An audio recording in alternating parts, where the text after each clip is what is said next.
Bonjour à toutes et à tous, ma team Kiffer, j'espère que vous allez bien. Aujourd'hui pour cette nouvelle vidéo, on se retrouve pour parler du match France-Finlande, donc qui compte pour les éliminatoires de la Coupe du Monde 2022 au Qatar. Donc France-Finlande, première rencontre entre ces deux nations qui ne se sont toujours pas affrontées dans le groupe D. La France avait affronté précédemment l'Ukraine, la Bosnie et le Kazakhstan, mais n'avait jamais rencontré la Finlande. Donc pour l'instant la France cumule 9 points, ce qui est relativement faible sur 5 matchs joués. Sachant qu'il y a 2 matchs gagnés et beaucoup de matchs nuls, 3, par contre 0 match perdu.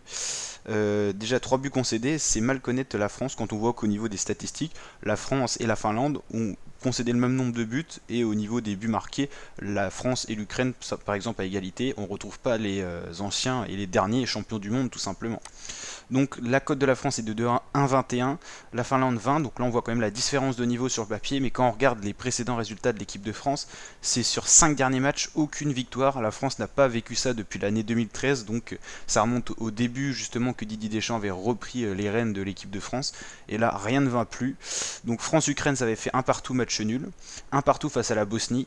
Défaite 8-7 face à la Suisse, étant en 8ème de finale de l'Euro 2021, enfin Euro 2020 qu'on appelle quand même. France-Portugal 2 partout et Hongrie-France 1 partout, ce qui montre que la France sur 5 dernières rencontres n'a pas été capable de s'imposer, et c'est même incliné une fois. C'est quand même très compliqué pour la France en ce moment, 2 fois champion du monde, mais là c'est une équipe qui traverse une période compliquée avec Didier Deschamps qui a du mal à remettre de l'ordre là-dedans.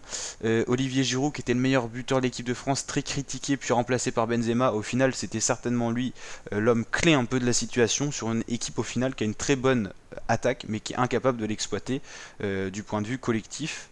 Donc ça devient compliqué, sachant que la défense de son côté subit beaucoup et n'arrive plus à être aussi on va dire strict qu'avant, et laisse passer beaucoup d'occasions.